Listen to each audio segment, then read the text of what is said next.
Bismillahirrahmanirrahim. Assalamualaikum warahmatullahi wabarakatuh. Alhamdulillah wassalatu wassalamu ala rasulillah wa ala alihi wa sahbihi wa mawala wa la hawla wa la quwata illa billah, amma ba'du. Santri-santri kelas 2 semuanya, semangat pagi. Mudah-mudahan santri semua di rumah senantiasa dalam keadaan sehat walafiat. Alhamdulillah, di pagi yang cerah ini kita dapat berjumpa lagi meskipun masih secara online. Setelah PTS ini kita memasuki pelajaran yang keempat, yaitu temanya hidup bersih dan sehat. Silakan sebelum Pak Amir jelaskan penjelasan materinya, santri semuanya siapkan buku PAI Erlangga dan dibuka pada halaman 32. Dan jangan lupa seperti biasa siapkan buku catatannya. Jadi sambil menyimak video, membuka bukunya dan membuat catatan atau menuliskan catatan sekiranya ada hal-hal yang perlu santri catat. Oke ya, yang pertama makna hidup bersih dan sehat. Bersih artinya atau bersih adalah terbebas dari najis dan kotoran. Najis contohnya misalnya kotoran cicak, kotoran ayam. Itu semuanya najis. Misalnya lagi air kencing, itu juga najis, semuanya itu najis. Kotoran manusia juga najis. Kemudian kotoran, kalau kotoran itu tidak selalu najis. Misalnya sampah itu kan tidak selalu najis. Misalnya plastik itu juga termasuk kotoran ya, sampah yang harus dikumpulkan di dalam wadahnya begitu. Maksudnya dari kotoran. Banyak lagi contoh-contoh dari kotoran. Kemudian apa yang harus dibersihkan, apa yang harus bersih? Pertama adalah diri kita. Diri kita ada pikiran kita harus bersih dari berpikir negatif, berprasangka buruk, memikirkan hal-hal yang dilarang. Contohnya kita memikirkan bagaimana caranya agar bisa mencuri, itu dilarang. Kemudian berprasangka buruk, pikiran kita menuduh, oh dia itu adalah sang pencurinya, juga nggak boleh. Kemudian hati kita juga harus bersih dari penyakit hati, misalnya sombong, misalnya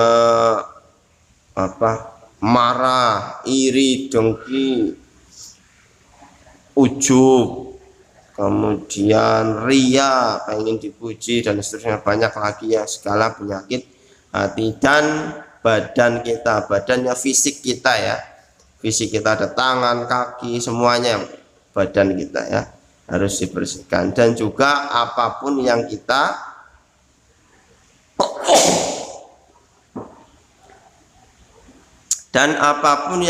pakai, baju, celana, sepatu,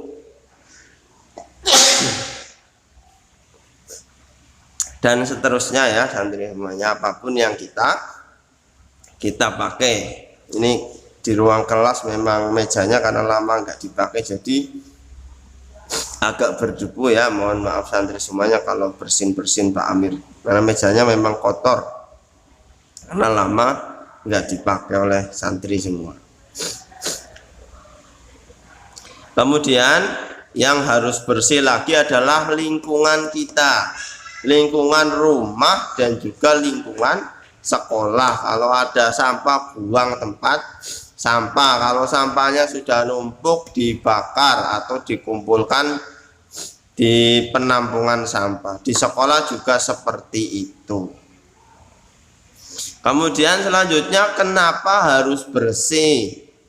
badan kita misalnya, kenapa harus bersih? Agar sehat, agar tidak mudah terkena penyakit, tidak mudah sakit. Kalau pakaian kita agar nyaman dipakai, seperti itu ya santri semuanya. Juga pakaiannya agar tidak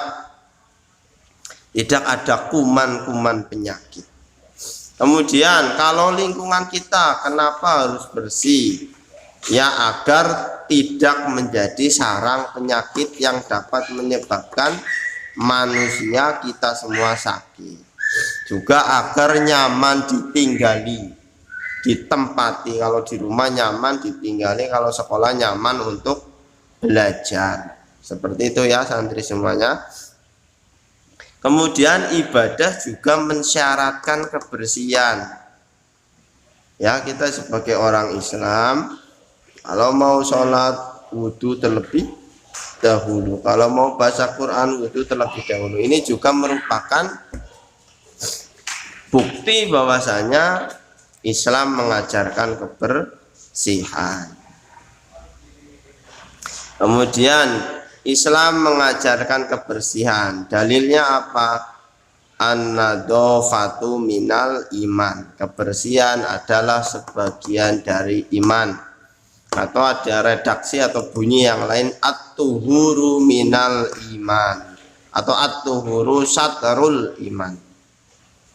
Kebersihan adalah sebagian dari iman atau syaratnya iman, seperti itu ya. Itu di buku santri semuanya bisa baca.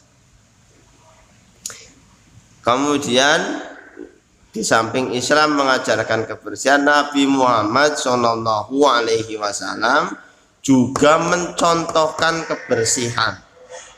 Nabi Muhammad Shallallahu Alaihi Wasallam selalu berpakaian rapi, wangi, pakai minyak wangi, rambutnya pakai minyak rambut, sisiran tertata rapi, selalu pakai siwak untuk membersihkan gigi, siwakan setiap saat, sebelum sholat siwakan, setelah banyak diam siwakan.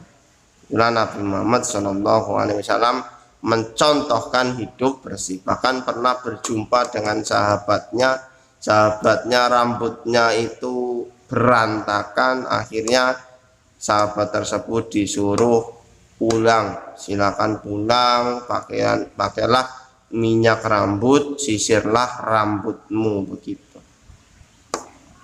Kemudian kalau kita bersih maka hidup kita menjadi sehat. Kalau kita sehat maka hidup kita menjadi kuat, dan Allah mencintai muslim atau orang-orang Islam yang kuat daripada yang lemah. Artinya kalau kita bersih, sehat dan kuat, kita akan dicintai Allah. Dan juga yang terakhir, bahwasanya penduduk surga atau ahli surga besok adalah orang-orang yang senantiasa menjaga kebersihan, baik kebersihan pikiran, kebersihan hati, kebersihan badan, kebersihan lingkungan. Atau dengan bahasa yang lebih sederhana, kebersihan lahir dan batin. Itu seperti itu ya santri semuanya ya. Mungkin pada kesempatan kali ini Pak Amir cukupkan, untuk kita bisa lanjutkan di pertemuan selanjutnya. Silakan santri baca-baca bukunya, buat catatannya, simak videonya sampai selesai ya. Jangan lupa kalau di rumah senantiasa beribadah seperti kebiasaan ketika di sekolah. Jaga selalu kesehatan dengan mematuhi protokol, dan juga semangat dalam belajar. Jangan sampai loyo, jangan sampai malesan, biar tidak menjadi kebiasaan. Kurang lebihnya mohon maaf. Terima kasih atas segala perhatian santri-santri semuanya. Pak Amir akhiri. Assalamualaikum warahmatullahi wabarakatuh.